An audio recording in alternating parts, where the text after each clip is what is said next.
have gathered here today, fellow internet people, to watch something less entertaining than a funeral.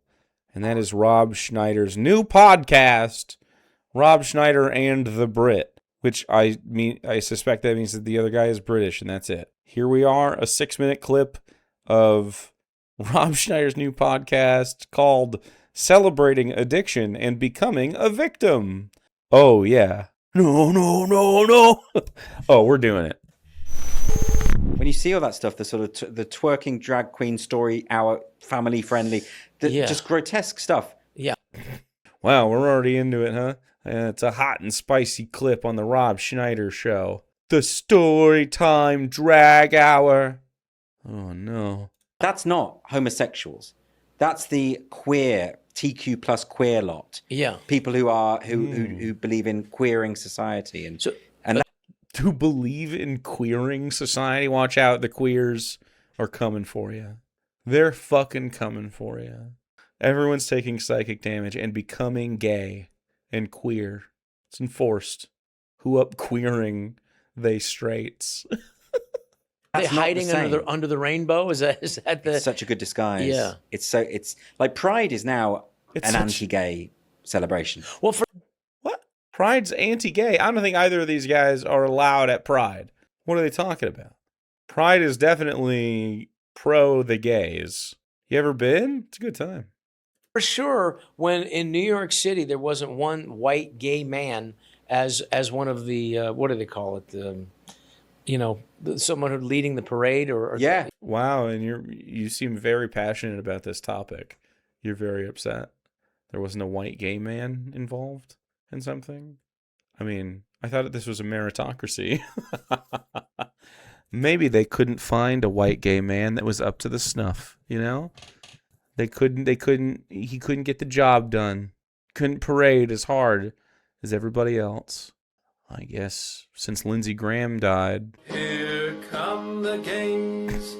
Here come the gangs. That was perfect timing. Thank you, Mr. Whiskers. They're coming. There wasn't. It was trans.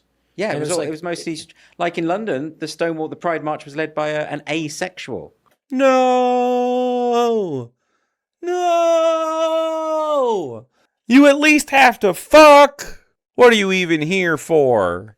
Anything but the people who aren't fucking. God damn it. Which is and it was a woman who dresses a little bit like a slut. But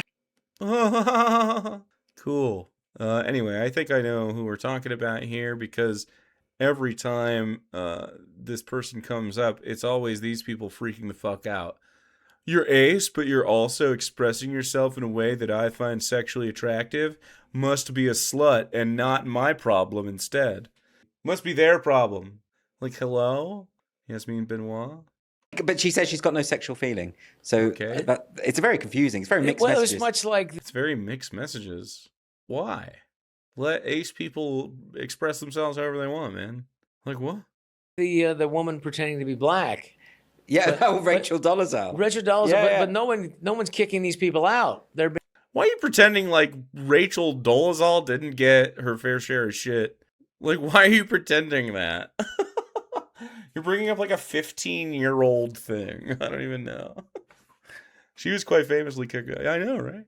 This is awful. Who watches this unironically? Well, he has 250,000 subscribers, but this is 2 weeks old. He only has 1,000 views on it. I suspect we will do a little bit better than that. Being included in it's that need to be a victim, right? If you're asexual, if you genuinely have a low libido, you're not oppressed. You're just not oppressed. It's fine. Oppressed? Okay, I don't think you need to have an active oppression to go to Pride.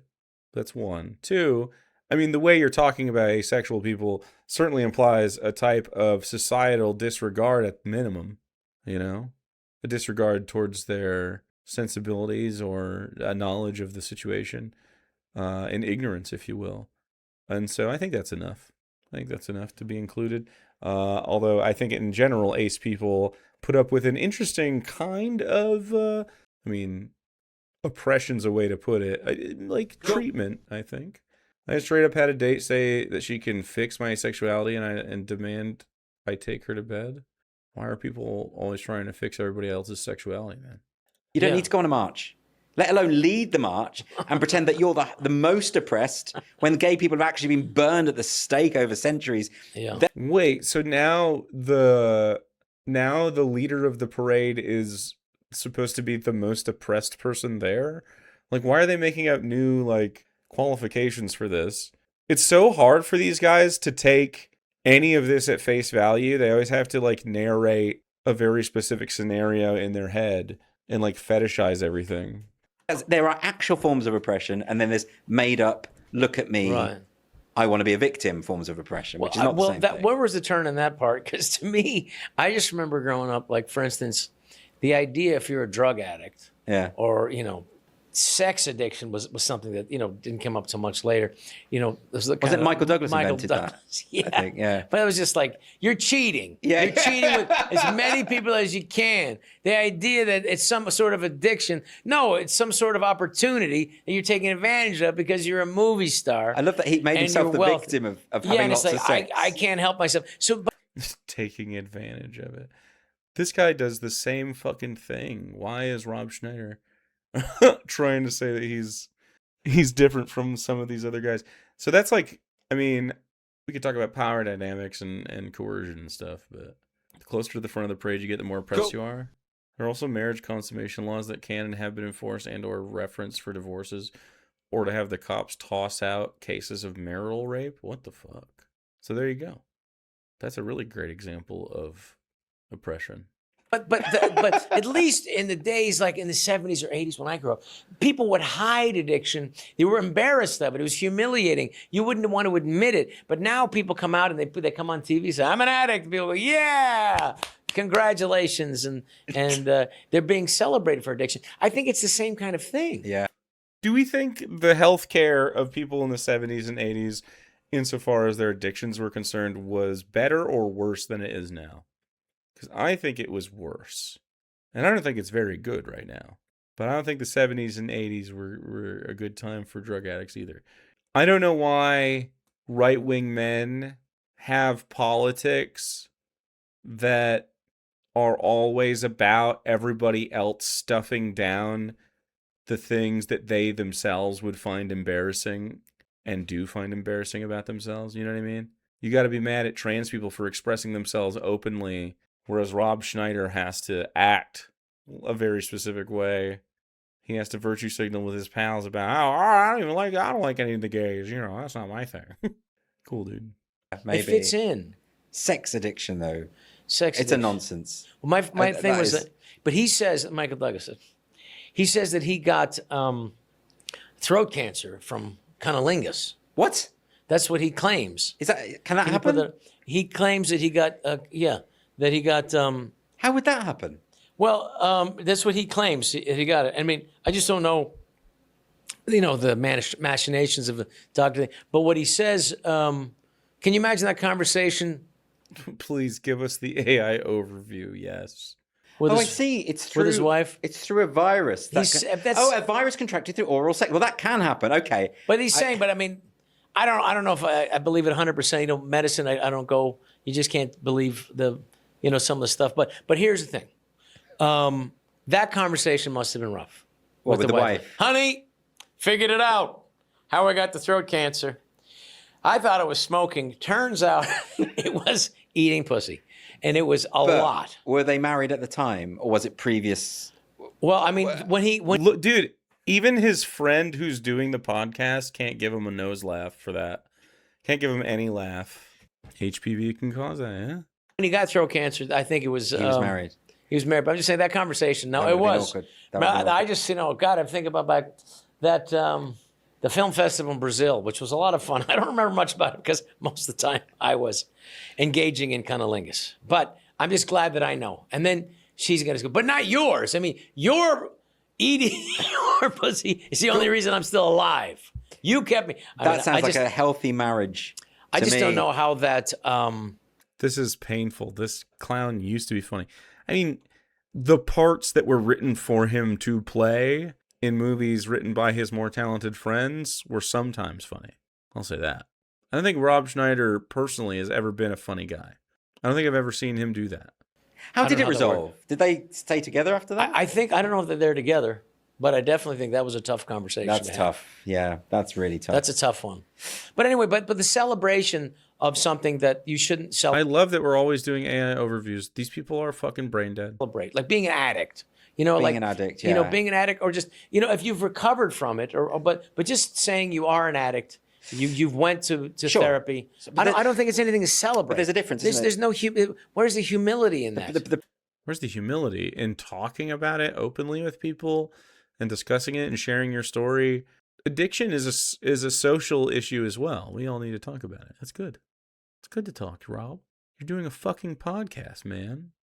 You're never going to get deep about anything? Not surprised. But the Pride movement originally, though, it wasn't.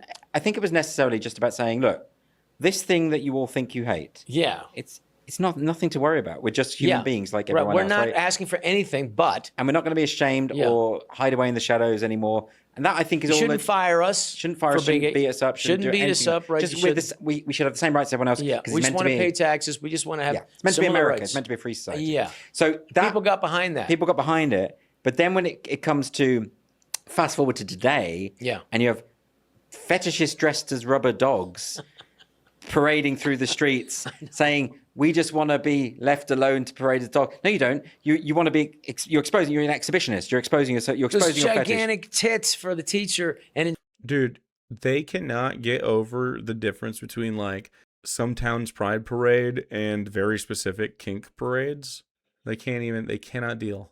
There's nothing to be done here for a mind that is unwilling to divest from the propaganda you've been told to believe about gay people, and all of them are so perverted and hypersexual and everything. It's like so dumb.